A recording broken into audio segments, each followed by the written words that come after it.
So we're going to look at The Forsaken Wife by Elizabeth Thomas. This word Corinna is actually the name that she used as a poet. So we call it like a nom de plume or a pen name, that kind of thing. So when she published poetry, it was under the name Corinna, but her real name is Elizabeth Thomas. So yeah, the forsaken wife, meaning a wife that has been forgotten or abandoned. So this poem has some really clear kind of rhythms and rhymes to it, so definitely worth reading aloud because you'll notice the kind of rhythmic patterns of the poem. So I'm just going to give you a minute to take a look through the vocabulary of the poem, and then when you're ready you can pause this lesson and just read it aloud to yourself. So yeah, you can go back to the poem, just read it aloud in your own time. And as you read, I want you to just think about the speaker. Who is the speaker? Who's talking? Who is she talking to? So who's the addressee? And what is the situation? You might also detect like a mood or a feeling in this poem as you go through. Yeah, so it's a very embittered tone, and it's the wife herself is speaking to her husband in this very angry way. So you might notice, that this wife is not happy with her marriage. Cruel man, I am not blind. I think we can all kind of guess a tone from certain sections of this. My broken heart, your broken vows is quite a nice parallelism there. So he broke their wedding vows and that broke her heart. She starts by saying, I think it's really strange that you can't even pity me or say anything to me before you leave. Parting means leaving. Humanity would say that this is, the least you can do, but what do you care about humanity? So very, very bitter, very kind of spiteful, but also halfway through the poem, she has this kind of feeling of empowerment where she regains her own strength in this relationship.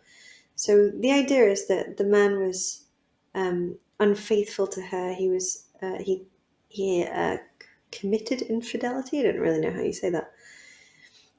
Yeah, infidelity, it means unfaithfulness. So he was unfaithful to her, and he had a want of love. Want in old-fashioned language means lack. So he was lacking in love for her, and that shows her ruin. So her entire reputation will be destroyed because she basically chose the wrong man. The man wasn't faithful to her and didn't love her.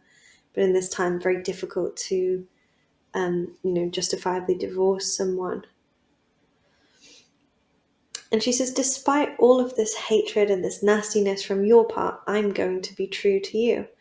I will be superior. I will be preeminent. Just these words coming through in the second half of the poem that are about confidence and strength. And the fact that she's better than her husband just because he's morally corrupt and inferior to her, reprehensible to her, doesn't mean she has to lower herself to his level. She's going to actually stay true to him despite his unfaithfulness. She's kind of generally cruel to men as a whole, which I would disagree with personally, but she says, show me a man that dares to be true, suggesting that, I think all men are kind of this way. And she kind of goes past she sort of lists the marriage vows in a tripartite structure here: to love, to honor, and to fame. So she's sort of throwing the marriage vows back in his face at this moment. It's a really bitter but also quite empowering type of poem.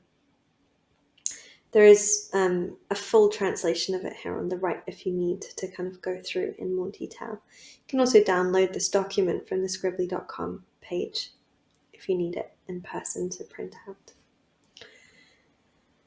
So yeah, the themes here: infidelity, unfaithfulness, cheating, bitterness, lack of love, marriage, relationships, trust, morality, strength, honor, that kind of thing. So she sort of feels like she's an honorable character relative to him.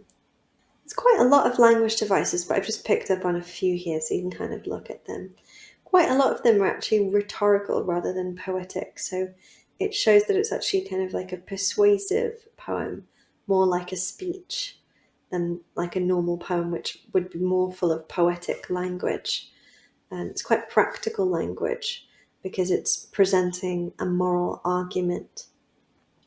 So it has the rhetorical question, but exclamatory sentence, parallelism, and hyperbole are all rhetorical devices as well. So if you want to analyze the language of this poem in detail, make sure you understand rhetoric and how rhetoric is used in traditional writing, because that will help you analyze all of the different techniques here in more detail. So yeah, there's a volta, there's a clear turning point in the poem. If I go back to this, she's kind of quite angry and bitter to here. And then here, halfway through the poem, it shifts and this becomes the more empowering or more positive section of the poem. Yet is the word that signals the volta. So it's actually halfway through that middle stanza, if you want to analyze the volta. Yet despite all your rigid hate, I'm going to be true in spite of fate. So even though the world has dealt me a cruel hand and I've ended up with this horrible guy, I'm still going to be faithful and true. So there's a little bit more context about her as well here. You can kind of go through this context and figure out, a little bit more about her and her background. And then you can use that background to analyze the poem deeper. So you should actually use context points in your essay as well when you're analyzing. And then we have a few different attitudes here coming through. So the main thing is that you can be in love with someone when you marry them, and unfortunately marriage doesn't always work out. So their relationship is significantly changed by this point. It's not necessarily clear whether she did ever love him, because in the time that she's writing, which is sort of either the late 1600s or the early 1700s, most marriages weren't actually for love, they were for social reasons anyway. So she may have never truly loved her husband, but she would have at least kind of trusted and respected him at the beginning, and now she's lost respect. So there's a sense that morals are very important here. Unfaithfulness is morally reprehensible. You promise marriage vows in this time in the eyes of God, and so it's an unforgivable and despicable act according to the poet and the speaker. And there's also a sense that despite whatever someone does to you, your morality is internal. If you act with what you feel is the right thing to do, then you always have a sense of power and strength. So what's quite important about this character is she's quite defiant. She doesn't kind of bend, like lower herself to the level of her husband. She decides that despite him going back on the marriage vows, she still promised them in the eyes of God, and she's going to keep them.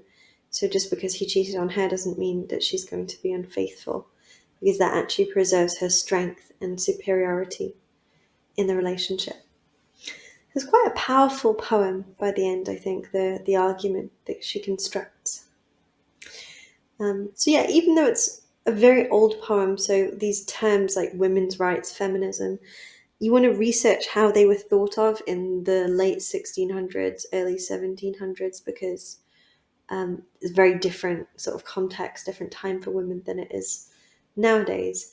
And then if you do use those to analyze in a poem, in an essay, you want to make sure that you analyze them from the point of view of someone at that time, not from how we see it now.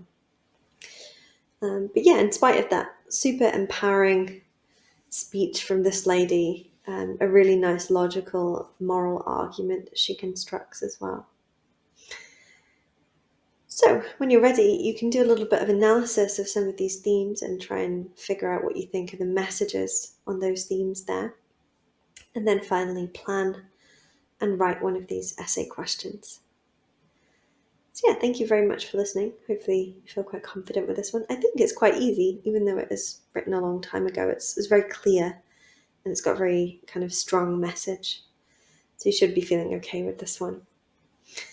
Go to scribbly.com if you want any more lessons or you want to download this document, you want help with essays, that kind of thing. We have all sorts of resources for English on there. So yeah, thank you very much for listening, and I'll see you guys soon in a future lesson.